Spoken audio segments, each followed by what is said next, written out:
এখন পর্যন্ত এই যে নিজ নিজ দেশে আমরা ফেরত পাঠিয়েছি, এই যে আপনার অবৈধ অনুপ্রবেশকারী, আমি এয়ারওয়াইজ এবং কোন দেশের থেকে আমি এখানে আপনাদের সামনে রাখছি। 2022-এ বাংলাদেশে 894, মায়ানমারে 17 জন, অর্থাৎ 911, এবং যাদেরকে পাঠানো হয়েছে।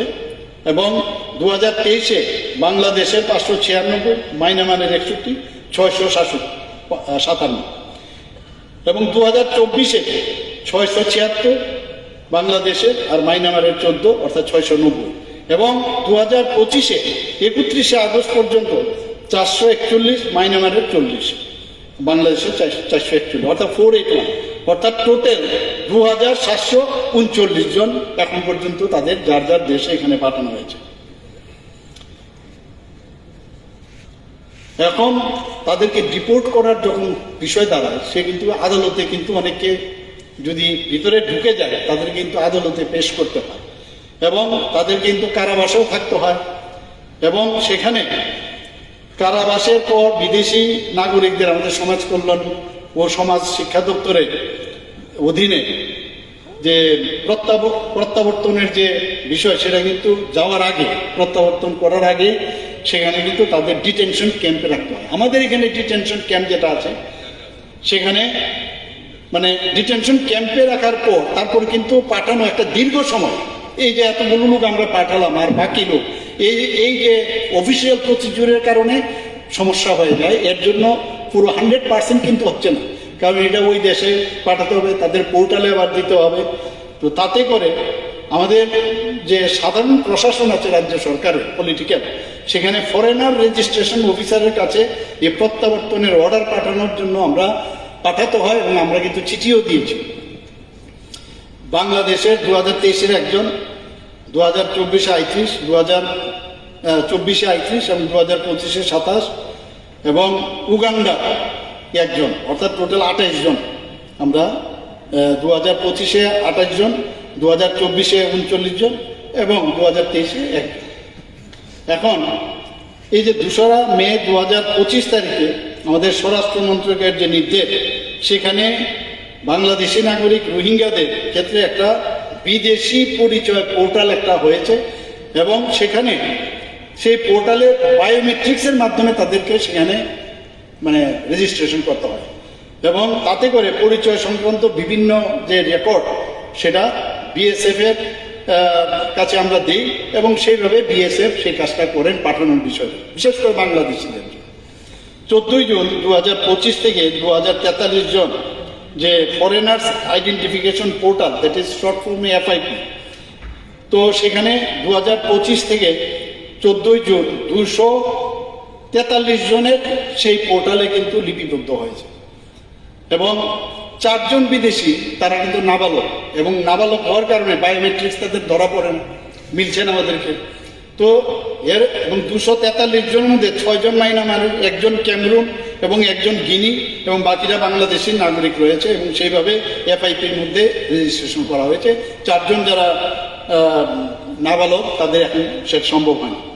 এখানে আমরা জানি যখন বুক আউট সার্কুলার একটা হয়, আমরা প্রায়ই জানি এই বিষয়টা, আমরা জানি সেখানে যে ইমিগ্রেশন চেক পয়েন্টগুলোতে আছে, তার সেখানেও কিন্তু এই ব্যবস্থাপনা রয়েছে, যাতে করে সেখানে যে আমার পাসপোর্টটা দিলাম আর সাথে সাথে হ্যাঁ আপনার ভারতবর্ষে চলে আসুন, সেই ব্যবস্থা নেই। তার জন্য কতগুলো ব্যবস্থা আছে, যে cognizable offence under penal laws, সেটা দিলেই কিন্তু সেখানে চলে আসে, তাহলে ওকে ঢুকতেই দেবে না।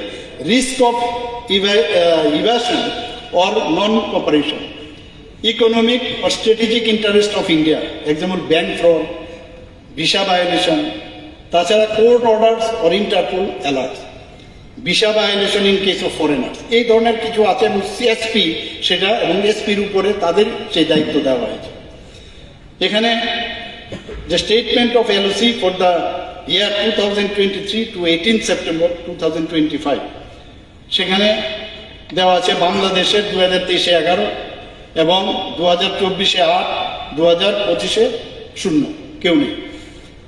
আজ রাজ্য সরকার আন্তঃসীমান্ত অনুপ্রবেশ রোধে আমি যেটা একটু আগে বললাম, আমরা কিন্তু বিভিন্ন পদক্ষেপ আমরা নিচ্ছি এবং টাস্ক ফোর্স করছি। শুধু তাই নয়, আমাদের চিফ সেক্রেটারি মহোদয় উনি মানে প্রতি কিছুদিন বাদে বাদে বিভিন্ন মিটিং করেন এবং উচ্চপদস্থ যারা আধিকারিকরা আছেন তাদেরকে নিয়ে, যেটা ওই আমি প্রথম দিন করেছিলাম সেইভাবে উনি কিন্তু এই কাজটা আমাদের করেন এবং নিয়মিতভাবে ওইখান থেকে নির্দেশ দেওয়া হয় রেলওয়ে স্টেশন, এয়ারপোর্ট এবং বাস স্ট্যান্ডগুলোতে যাতে আরও বেশি করে নজরদারি রাখা হয় সেই বিষয়ে গতিবিধির উপর নজর রাখার জন্য সেখান থেকে নির্দেশ দেওয়া হয়। তো এই হচ্ছে কাজেই আমাদের কাছে যেভাবে বলছে অনুপ্রবেশ এখানে প্রচুর হয়ে গেছে, ডাটা কিন্তু সেরকম বলছে না। এবং আমরা দেখছি যে মানে আমাদের নিজেদেরও তো সমস্যা, আমাদের অভ্যন্তরীণ যে রাজ্য এবং আমাদের দেশের যে সিকিউরিটিরও জন্য আমাদের চিন্তা। তো এই বিষয়ে আমরা কেন্দ্রীয় সরকারের সব নির্দেশ মেনে আমরা চলছি এবং আমাদের সরকার, আমি এই হাউসে আমি এটা বলতে চাই, অনুপ্রবেশকে আমরা প্রশ্রয় দেব না, এই ব্যাপারে কোনো রকম আপোষ আমরা করব না।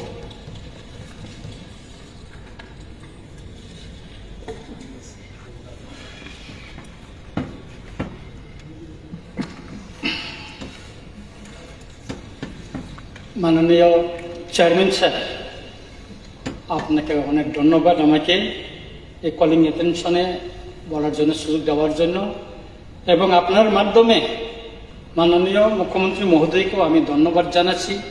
তিনি বেআইনি অনুপ্রবেশ সম্পর্কে বিস্তারিত তথ্য দিয়েছেন, তার জন্য অনেকে ধন্যবাদ জানাচ্ছি। তবে তারপরেও ত্রিপুরায় বেআইনি অনুপ্রবেশ এক ভয়ঙ্কর সমস্যা, কারণ এর সঙ্গে দেশের নিরাপত্তা এবং সার্বভৌমত্ব জড়িত। পেহালগামের আক্রমণের পর এটা আরো দেশের নিরাপত্তার জন্য হুমকি হয়ে দাঁড়িয়েছে। আমাদের দেশের অনেক আইন আছে, নোটিফিকেশন হয়েছে,